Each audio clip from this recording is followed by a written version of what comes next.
On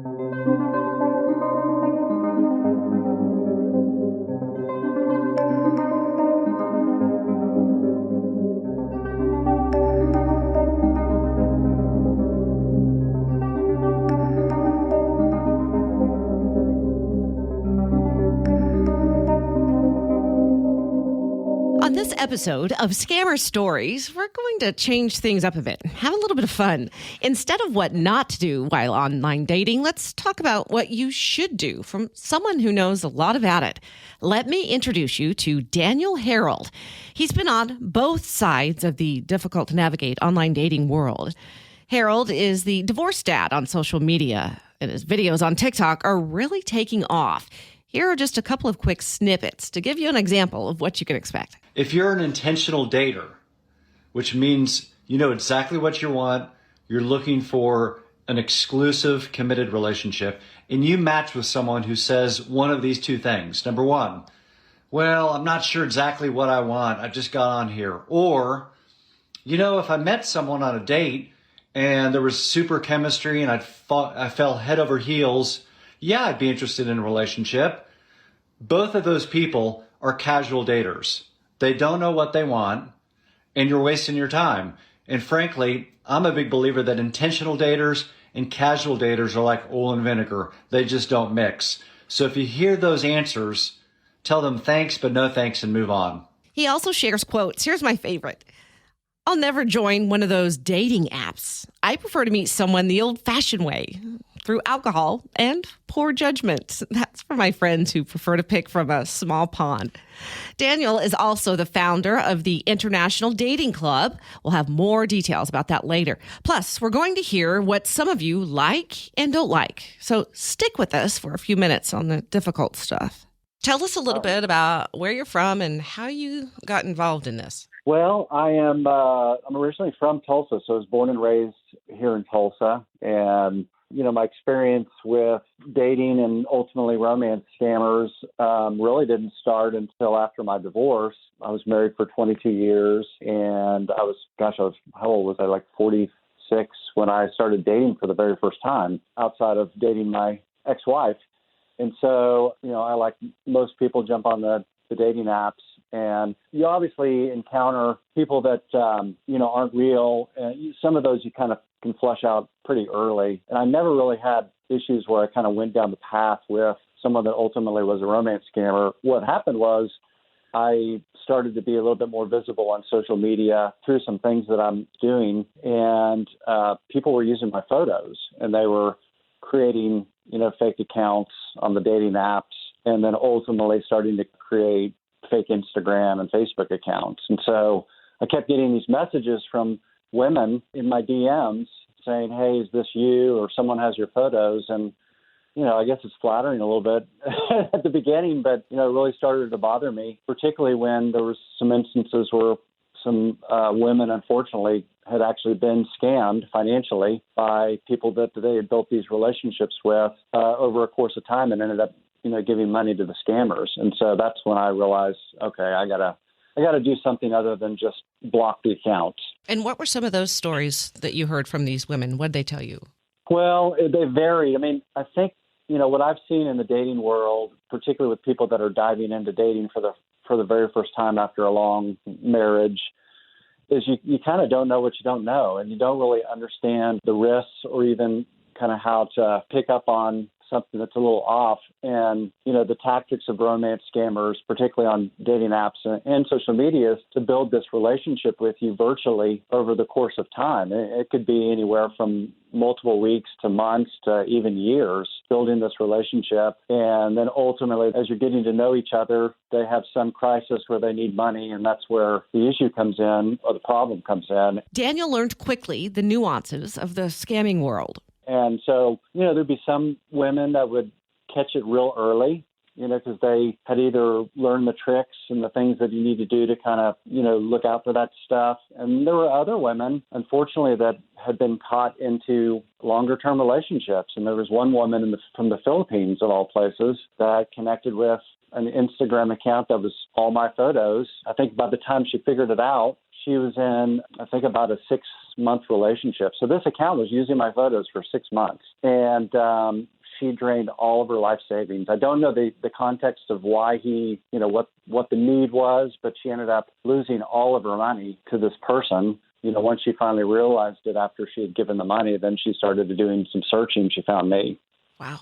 I almost feel like you've been kind of on both sides of this, because you said you've noticed on the dating apps that there are so many scammers on there. Did you ever get any deeper than just the red flags on that side of it? Not really, because I'm not one of those guys that wants to carry on a virtual, if I'm going to date, I'm going to date. Yeah, So, you're going to meet in person. That's usually the first.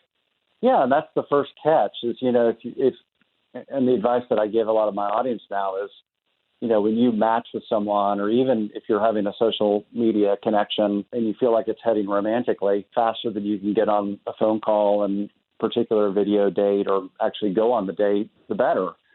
And so, when I was on the dating apps and I'd match with people, I was looking to have conversations and go on dates. And so, people that just weren't willing to do that, I knew pretty quickly that they weren't real. And how long were you on the dating apps? It was probably about 18 months.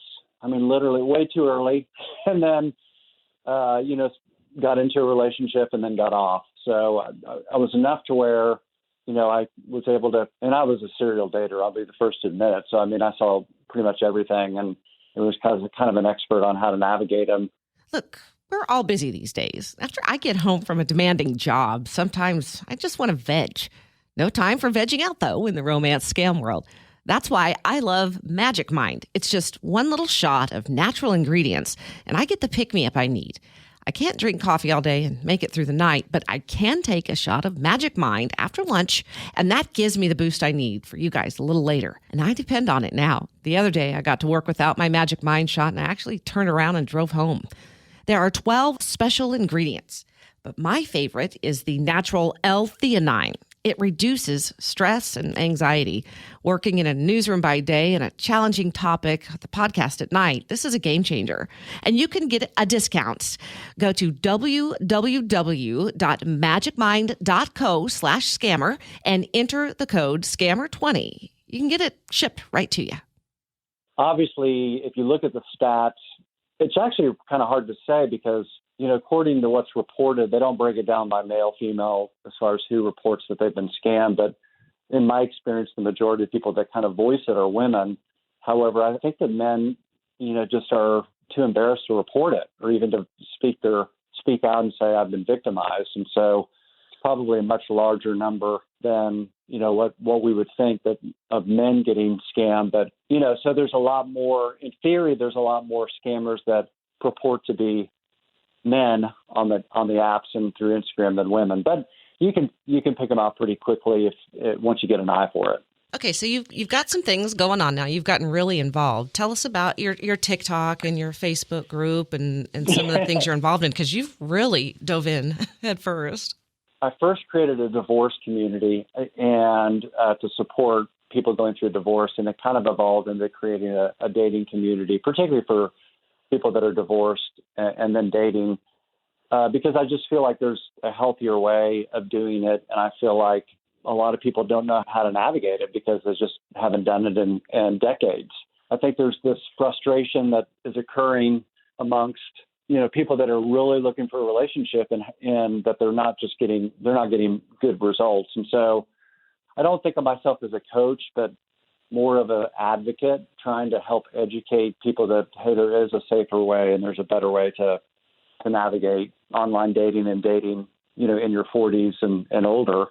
And part of that is, not only learning how to navigate it with real life people, but also how to, not overinvest and how to really detect people that are trying to scam you. And as I've started to really dive into that part of the dating space, I've just been educating myself on, what really is transpiring out there, what are the tools that people can use, and, are there advocacy groups, that are helping educate. And so that's a big part of my platform because, a large portion of my audience are women that are in their 40s, 50s, 60s. Many of them, that's a very high targeted age bracket for the romance scammers. And If you're vulnerable and if you're not in a good place emotionally, it's very easy to get drawn into these types of relationships. You and I both are kind of, I guess you could call us a success story, because I did online dating too, and it worked for me. So, well, of course, many of the listeners who are going to be listening to you right now are going to want to know how to do it. What would you say? What worked for you and what didn't? I get this question every time. Mine was purely trial and error. It was me making a lot of mistakes and figuring out how to make good choices. And I really don't advise anybody to do that. Hey, ladies. I got to fill you in on Davy Piper Intimates. With premium clothing designed to make women feel as amazing as you are, Davy Piper's mission is a comfortable bra in every woman's wardrobe. Now, let me tell you about the latest item that I'm thrilled to be rocking in my closet. It's called the Carol Razorback Bra, and it's sea glass blue, one of my favorite colors. It's now my favorite bra. It's soft, but way more sturdy than all of the other sports bras that happen to be falling apart in my closet. My husband says it's also sexier. And something else that's unusual, it actually looks even better on in person than in the ads. How often do you experience that? Davy Piper is known for supportive wire-free bras made for hard-to-fit sizes, including special busty sizing for Eda eye cups. Go to davypiper.com and enter my special code, SCAMMER20, and you'll thank me later. I think what a lot of people do when they go back into dating after a divorce or even the death of a spouse is they just don't educate themselves. And so we just have a propensity, because the dating apps are so easily accessible, that we sign up on a dating app, build a profile, and we're off to the races. And, you're just going to get chewed up and spit out if you take that approach. And I always advise the people that I engage with is, before you even get on the dating apps, educate yourself. The more knowledge that you have on how to navigate it in a healthy and safe manner, the better experiences that you're going to get. And what that means is being able to read the cues on the front end as you're even at the point of swiping and choosing who you swipe with to those initial conversations, of figuring out people that aren't aligned with you in terms of your values or intentions. And with that comes also, the romance scamming too, being able to identify and learning the tricks and the tools to identify a romance scammer real early in the process. Because the earlier that you can filter out all those bad apples, the ones that are misaligned, the ones that aren't as serious as you, the ones that are fake and trying to ultimately scam you, the better experience you're going to have. You're just going to filter them out real early. And so, I kind of went through it and kind of bounced from, date to date to try to figure out how to figure out if someone's healthy or not, or is this a good investment on my time?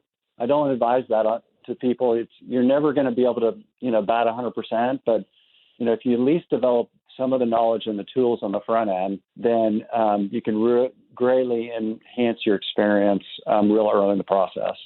Yeah, and that's interesting about the value process, because like my best friend, she's single for the first time, and I'm trying to talk her into getting on the dating apps.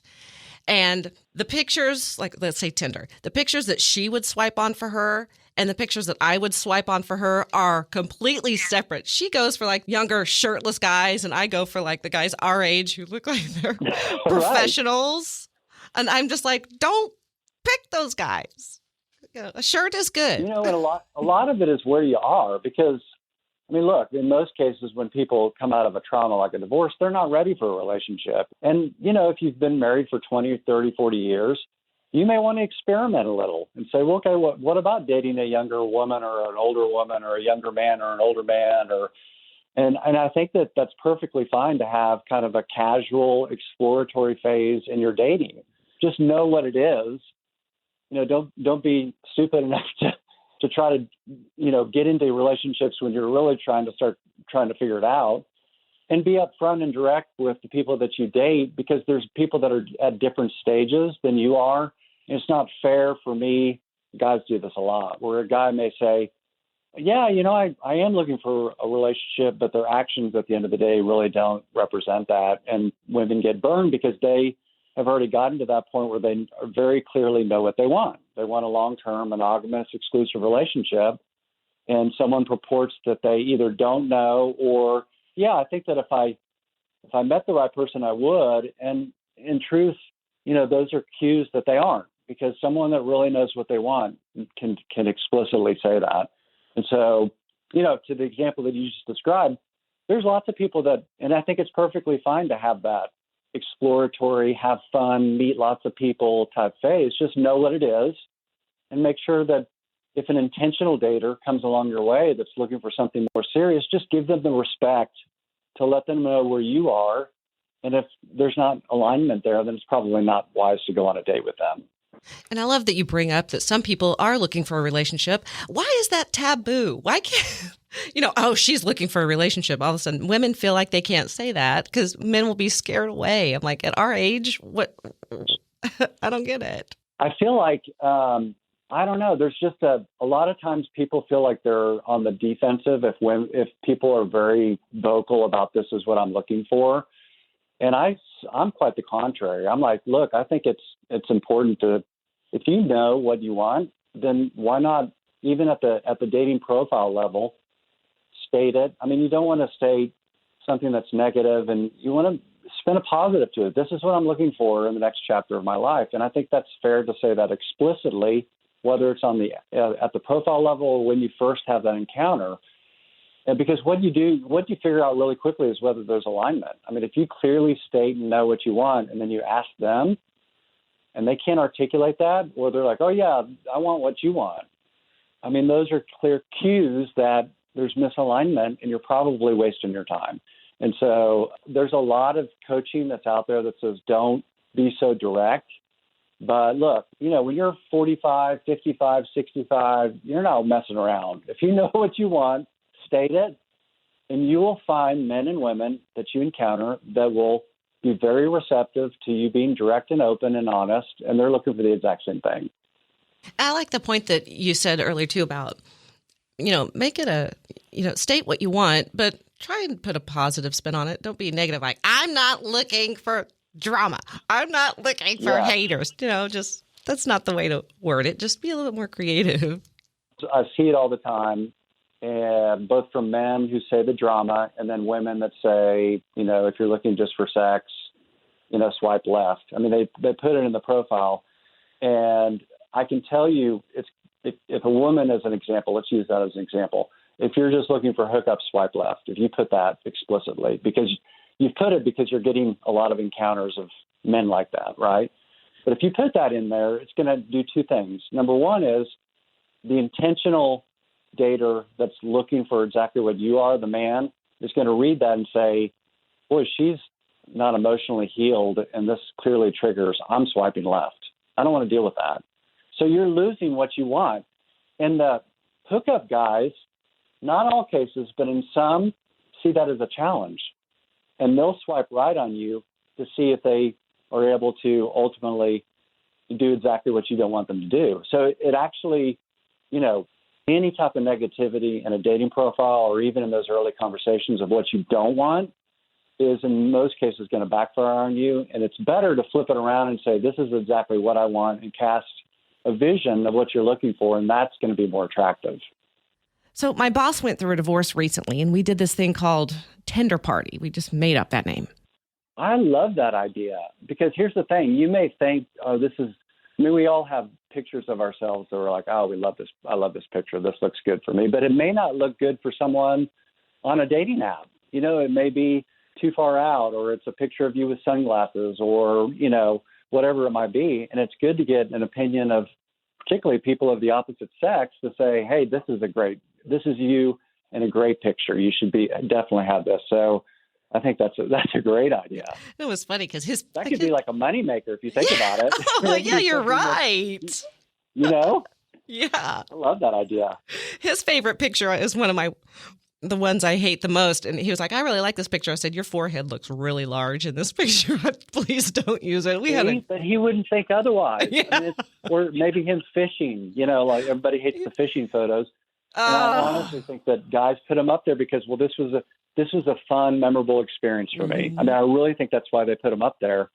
And so this shows me my element. Well, but it's such a big turnoff for women. Yes. And if he would have heard, and a lot of guys just don't know, And if they would have heard that on the front end, they would have never put the picture up. So I think that's great. But I fall for the puppy pictures and the pet pictures. There have been a number of surveys and studies that have been done that someone with a picture of a pet is more likely to get swiped right and get more attention than others than without. So, I mean, it's a proven statistic that it draws more people in. Yeah, I mean, my dog is cute, of course. On my TikTok, right. I'll have a video of me. No one will pay any attention to it, but I'll put my dog on there, teeny, and all of a sudden people are watching it. I'm like, okay, fine. There you go. Right? So tell us about your TikTok. That's been really popular. Have you had a lot of response from that?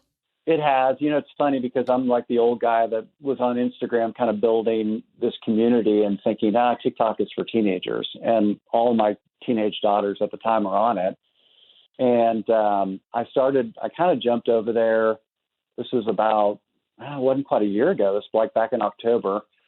And started to see some actual real content that was put on TikTok from coaches and people providing advice. And I decided that, maybe I'll just go over there and give it a try. And through a little bit of trial and error, man, it just took off. It's so addictive. And, it's so interesting that I think the largest population of new users, which TikTok last reported is getting 8 new users per second, 8 users per second. And I think the largest demographic is 40 and over. And so I didn't realize that my target audience was over there, let alone that, I don't have to dance and do something stupid like everybody thinks that's what TikTok's about. And so I've just gone over there and my audience has grown. I mean, I'm almost at 100,000 followers. And, it's been a blend of kind of alternating dating advice in a video form with, I just try to apply some humor to dating because I think too often we do all take it too seriously. And sometimes we just kind of have to sit back and kind of laugh about the stuff that we go through. And so I'll incorporate sitcom monologues and tie them to dating, and I'll lip sync the monologue and tie it to something that we all go through in dating. So it's actually a lot of fun. They're so funny. I love them all. You do such a good job with them. Thank you. It's so addictive to jump on there, and you find so many creators that are so creative in what they do. Tell us your TikTok handle again. It's my full name with a period in between first and last. So Daniel.Harrold. Daniel is now using his dating experience to help others. I have this club called the Intentional Dating Club. I've created a membership-only club. It's $10 a month. And what I do is I help educate and empower both men and women that are intentionally dating, that really want to, kind of goes back to before you start dating, really fill yourself with knowledge on how to navigate it safely. And so I go in there and I really just kind of download everything that I'm learning in terms of tips and great articles. But I brought in these dating coaches and matchmakers, and I've got a sex therapist. I've got all these people that are truly like experts in the field. And we'll do live Zooms once or twice a month with these groups. And we'll just allow the people in the club just to ask these men and women questions about dating and, how to navigate it, any topic. And so, I started this in January, and, I think I'm a little over 150 members. And so it's really been great because what is lacking in dating is community. No different from divorce when I created a divorce community. People want people that are in the same stage going through dating to talk to. A lot of times they don't want to talk to their friends because they get a lot of bad advice, and their family is all nosy, so they don't want to talk to their family. And so I create a community in which people can share and ask for advice, and then I come in and educate them. They can find it on Instagram in my bio. I love what you're doing. I love that you're telling the stories and educating. And I just think that if we just had more people that would really just learn the steps, because the steps aren't that difficult to really protect yourself from romance gaming. Romance gaming isn't going away. It's a big business. It's a $500 million business just in the United States alone. So they're going to continue to be out there, and they're going to have better tricks, and you just have to be vigilant and educate yourself on all of the things that you can do to make sure that you're vetting people in a proper way. So I asked you guys about dating on the Scammer Stories Facebook page. Andy said he doesn't like when women post pictures of their children. He says he prefers for a woman to be upfront about having children, but protect their pictures from predators. One of Daniel's pet peeves that he posted on social media for women to stop posting pictures of bikinis on dating apps. Let a man work a little bit for that, he says. And me personally, I don't like the shirtless selfies in a dirty bathroom or the heavy, filters. I think we've all gotten to that point. By the way, I posted a picture of one of my online dating mistakes that's a little embarrassing. I didn't realize at the time that Tinder pulled profile pictures from Facebook. And so one of my 3 pictures was me in kiss makeup. It was from an app. And I used it for my profile picture temporarily because I thought it was funny. It's a miracle that I found my husband with that pic. The most recent research on adult dating from the Pew Research Center, which was before the pandemic, has some not so happy highlights. So here are just a few of my takeaways. 15% of U.S. adults say they're single and looking for a committed relationship or casual dates. Now, that seems a bit low considering the high number of divorces, but not everyone wants another relationship after a divorce. Here's another one. Half of single adults say they're not looking for a relationship because they have more important priorities. 47% say dating is harder now than it was 10 years ago due to risks like scamming or a threat of physical harm. 2/3 of single people say that their dating life isn't going well. Distance and debt are the 2 biggest turnoffs. The third, this is crazy. If you voted for or against Donald Trump, shows up as third. 1 in 10 adults in a relationship says that they met their partner online. Now, don't forget, you can reach me on the Scammer Stories Facebook page or go to scammerstoriespodcast@gmail.com. Until next time, Scammer Warriors.